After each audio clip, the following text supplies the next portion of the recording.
not a slow summer for Target 12.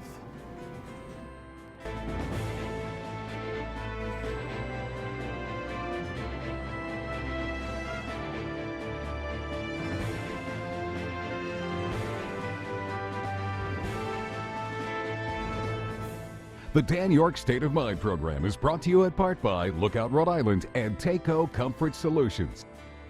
You know, on Friday evenings, we kind of stretch it out with a guest or two kind of on a concept. But the nice thing about talking with Tim White tonight is that we have a chance to talk about a bunch of different things under the umbrella of the work that Target 12 is doing this summer. I wouldn't say that they're sending any politicians to jail, so to speak, although you never know what is up Mr. White's sleeve. But there's a series of things that they're working on, and he, Ted, and Steph Machado and the whole team there at Target 12 these days feel like they can't catch their breath. So why don't we get a little bit of that energy and talk about what's happening. Remember, on Fridays we tape our show for Thursday. Well, our Friday show is taped on Thursday, so we might have some things that develop and we'll catch up with on Monday. But here was the headline yesterday: Pawtucket police make arrest in this 30-year-old cold case.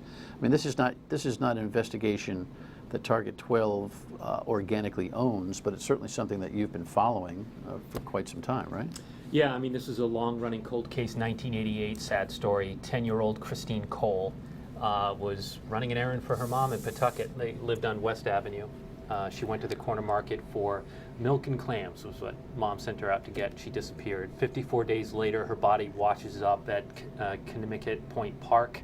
A man walking his dog on the beach found her body there. And it has been dormant for 30 years. And then my colleague Steve Nielsen has been working on these cold cases all year long. This was his first story. He's done a series on these cold case cards. So there's a 52 card deck, and each card represents a cold case. Christine Cole was the Queen of Hearts.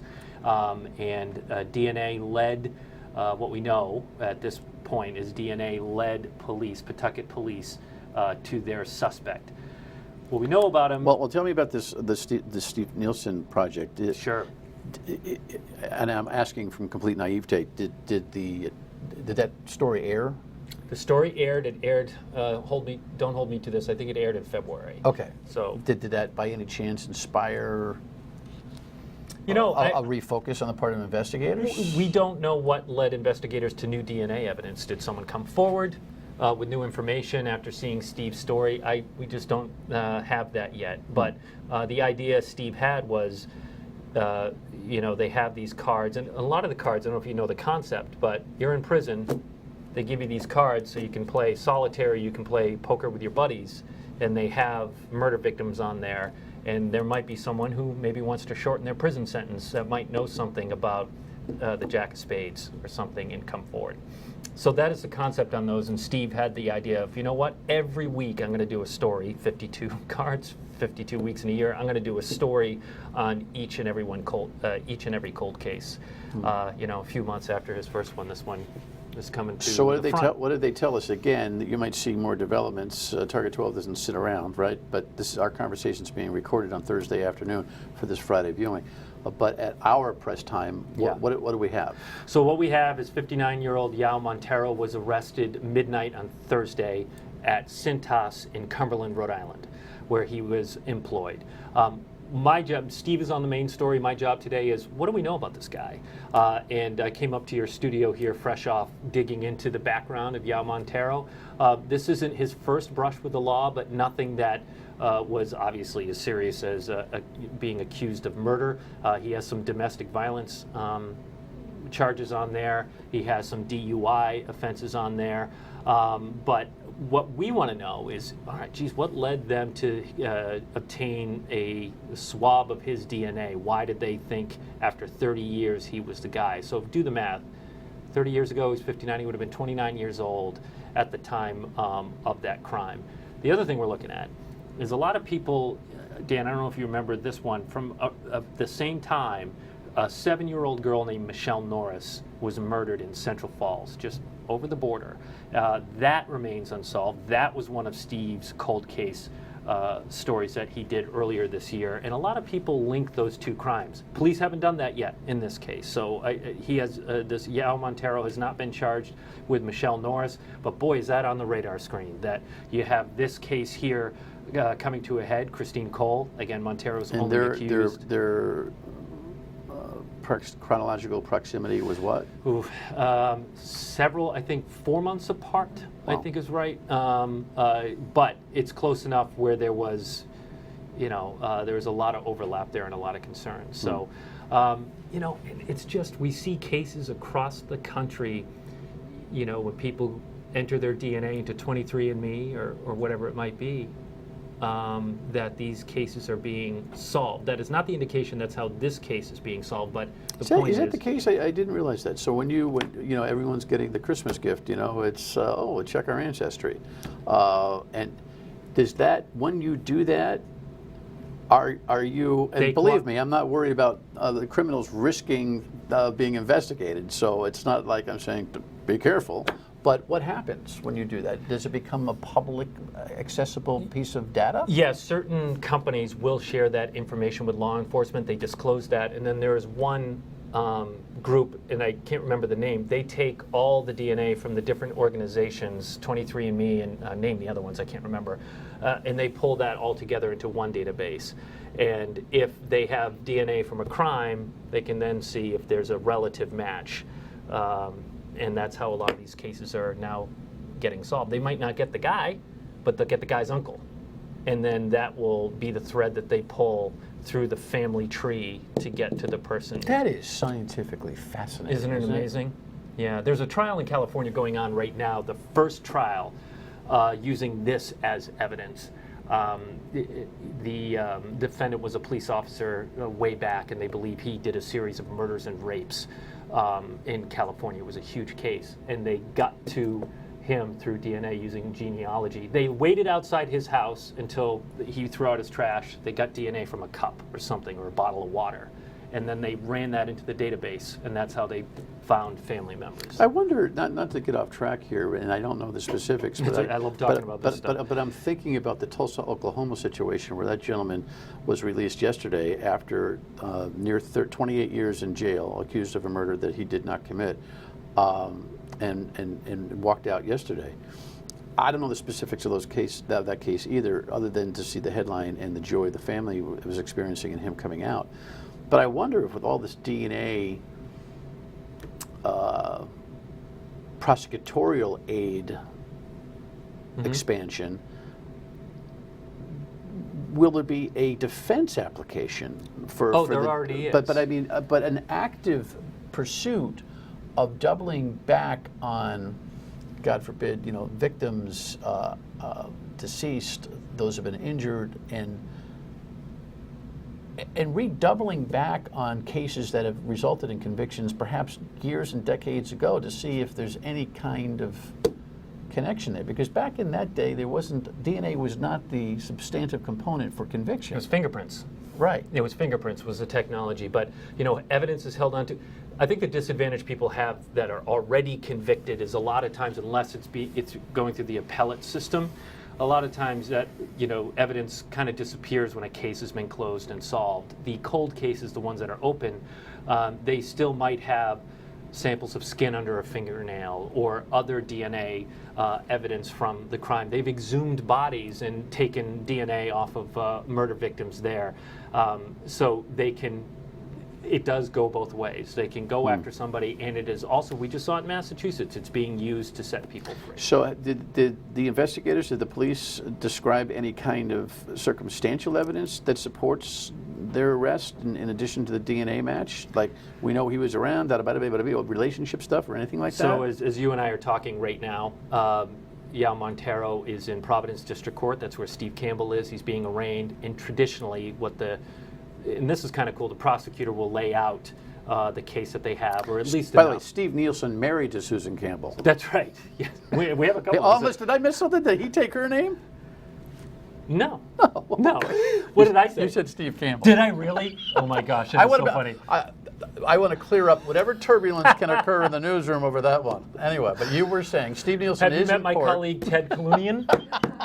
There are a lot of friendly people in this newsroom. Everyone gets along a lot, by the way. Anyway. Oh, thank you for saving me on that. Steve Nielsen's in court. Yes. But the main detective who put these cold card cases together, Detective Sue, I'm drawing a blank on her last name, but she's Campbell.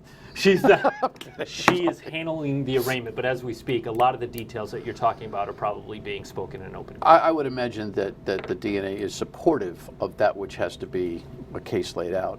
It would be an element within the overall case. All right, so keep the date on Target 12 for that information. When we come back, I wouldn't say it's as substantial as that case, but it certainly is unique. A political heist of sorts. When we come back, stay with us. So I wouldn't say this is fascinating, but I would say that it's certainly newsworthy. And here's how Tim reported this case out this week. We're told thieves used a fake check with the Fung campaign's account number on it to funnel $15,000 into their pockets. Cranston Mayor Alan Fung was the two-time Republican gubernatorial candidate, losing in 2014 and 2018 to Governor Gina Raimondo. It was a good race. We got to be proud of ourselves.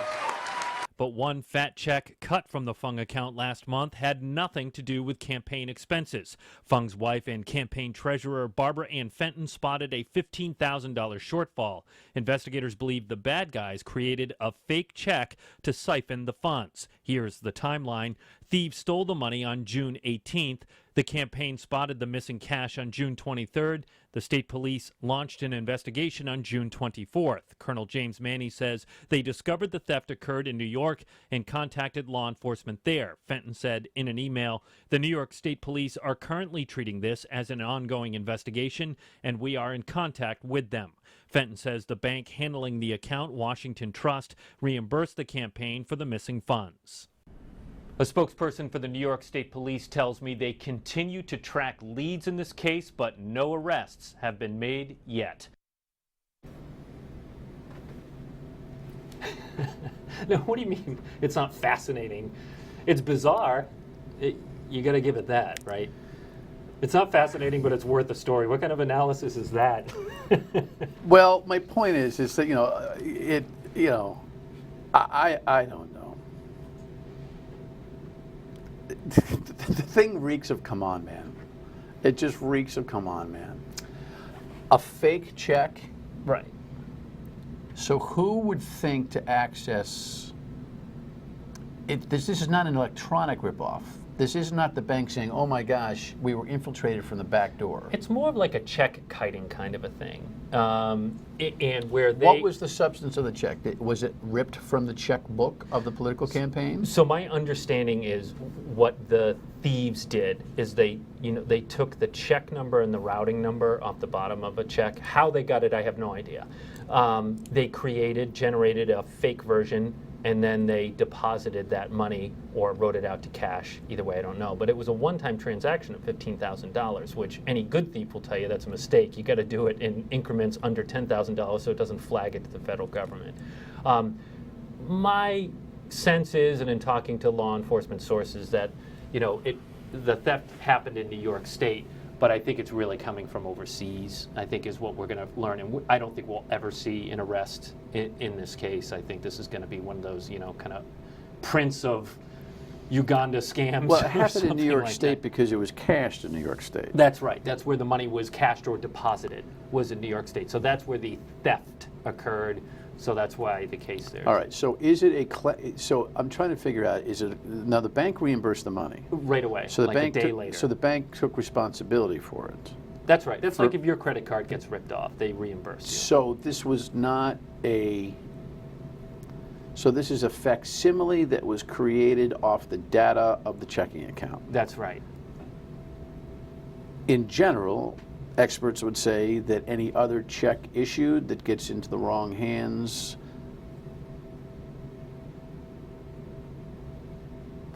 Well, out of that account, you mean? Yeah. Well, they closed that account, right? So If your bank account, Dan, gets ripped off, The account was closed at the time of the crime? so what they did, no, it was closed as soon as the Crime. bank was notified that the crime took place. So that, that account does not exist anymore. They reopened a new one that has a new check number, a new routing number, all of that kind of a jazz. So if there are any other bad checks floating out there, they're going to land like a brick at this point. Or that's the idea behind it. And look, $15,000 is $15,000, but when you look at his campaign finance, whatever he decides to do right now, he had to reimburse the state for some of the unused public matching funds. He only has $18,000 in there. Well, right. So here's the thing. This is the kind of stuff that you're now going to be privy to a behind-the-scenes type of conversation with Tim and I, or Ted or me, as we shoot the breeze about what goes on in the world and what's worth reporting and all that kind of stuff. If he had not had some faux pas in his political accounts in the past, Yes, which we uncovered. which you uncovered, Right. And good work. I don't even know how this is a story if it is purely a mechanical banking issue. It's because so something tells me that, and this is where he never crosses the line. That's why he is who he is. But I'm telling you, if I had $5 to bet on this, I would take 2-to-1 odds that this is coming back. That this story comes back. That there's something going on in a Well,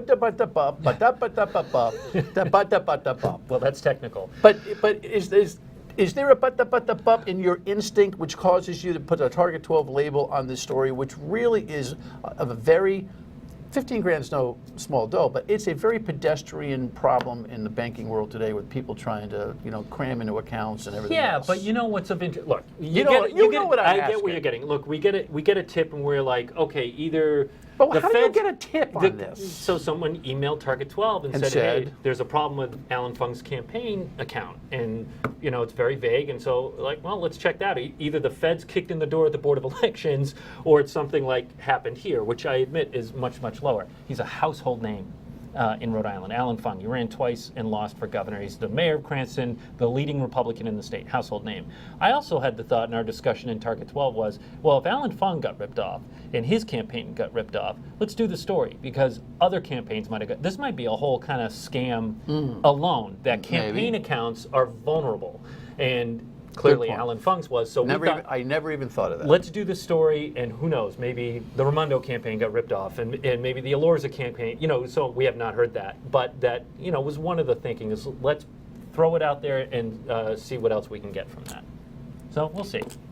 But I like your conspiracy theory. It keeps us on our toes. I don't have a conspiracy theory. You sure do. No, but if I had a theory, I'd lay it out. Okay.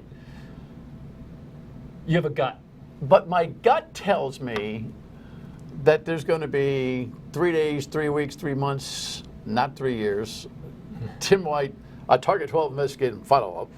Do you remember the story of above? Sounds just like me, by the way. Turns out, well, I can't look at the camera like you do, but I just think I think there's a high proclivity, high chance that this story has a sequel at home. So we'll see. I know nothing. I'm just telling you, this Fung group is at times the gang that cannot shoot straight, and I'm just telling you. Maybe it'll pass the fascinating bar for you this time. Oh, I'll get over no. Believe me, I'm not diminishing the decision to make it a Target 12 story because I think what I'm trying to get to is instinctively you kind of might even think that there's going to be a sequel to this, that this is not going to end as the bank took responsibility because it was one of those unfortunate pedestrian bank fraud things that happen. Like most stories, 9 out of 10, we don't know where they're going to lead. Right. It is Rhode Island. That's the beauty of what you're doing. We'll follow up on what he's working on next. It's just crazy. So, I was saying Target 12 is, sometimes in the summer you kind of can chill a little bit. There's sometimes. There's not a lot. Unless it's a campaign. Unless. Anyway, I was going to make a joke, but the good restraint. You don't have. Well, you get old enough sometimes. The investigative bust cover, undercover type of stuff is not forefront for you right now? I'm guessing you're always working on something. We did some undercover stuff on the Victor Pedro story. That was June. I don't know if you consider that summer. Yeah. And then this sort of came to a head at the end. Remind everybody about Victor Pedro. Dr. Victor Pedro is a Cranston chiropractor who received $1 million in the budget, spearheaded by Speaker Mattiello. But that again, not that Ted Nesi needs defending or you need defending. That was basic, diligent, journalistic homework. Which it's when you guys looked at a budget and saw, geez, look at this this special money out of Medicaid for this program called CIS or whatever the hell it was called. Yeah. And well, that doesn't jive really with what the governor. Like, the governor pulled it out. Now it's back in. What did the governor say about that? And You're Ted right. just doing his homework, and the Speaker of the House pukes all over himself as if this is agenda-based. Ted was fed this by the governor's people to come hit him. Yeah, that is not the the case. It was outrageous behavior by the Speaker on that. And then I can back it up because when I say there's an undercover element, Ted brings it to my attention and says, hey, we should look into this a little bit more. And he gave me the name. I said, all right, let's make sure we have video of the guy in case it becomes a story. So we had all of that. We were working on all of that in advance before it. But see, you never know when we're just shooting the breeze here. We may take the whole segment for this. I think, by the way, I think that good work should not be on your shelf. Because the thing that bothers me most about the Speaker, and he knows I'm not after him personally, but the thing that bothers me most about his reaction is that doth protest too much. That he would go through this whole big to-do about how incredibly valuable that Medicaid program was, knowing full well, I hope he did, that there were 24 other, I checked this out, 24 other applications for self-sustaining Medicaid funding, meaning not federal partnership, but just and they went nowhere. in the state, and they went nowhere. Nowhere. That this was its own unique and has been type of thing for a while. And his public discussion of wanting to build an industry, you don't use public money to build an industry, whether it's medical or widgets. You find equity money, and there's plenty of equity investment money for medical advancement out there in this country. That should not be a Target 12 cold case. That should be something that you guys keep your eyes open on, because I think there's a whole lot more to that. And that he pulled it. It's one thing to say, this is really, really, really important. Go screw Target 12. I'm running this program because it's saving lives or making people pain-free. It's another thing to say, this was really important, you guys are bad for pointing it out, but I'm pulling it because it's uncomfortable for me politically. Sorry. Well, he said it was because it was becoming a distraction at the end of the session. Same and thing. Not worth it. That's the same thing. Not worth it. It's the same thing. I just think that the Speaker has to answer more questions about that. And if he's not going to do that, then you guys got to keep following. That was good work. Yeah, it was a good story, and we're staying on it. All right, We're well, still looking. Guess what? We're out of time for the old stuff. That was quick. But Cicilline, Congressman Cicilline, on Newsmakers this weekend, Yep. and on with me on Monday. Final word when I come back. Been a wacky week, huh? Next week, there's a lot of developments going on with the Providence schools. The state's going to be taking the whatever plan, developed or not yet, from the new Ed Commissioner about whatever role it's going to have in either a takeover or a partial management. I hope it's not a partial management because that'll be a destined failure, no doubt. But there's all that stuff going on, and we'll be on top of it both here on this show and, of course, on the radio weekdays 3 till 6 on WPRI. Congressman Cicilline on Monday. Have a great weekend. Stay cool.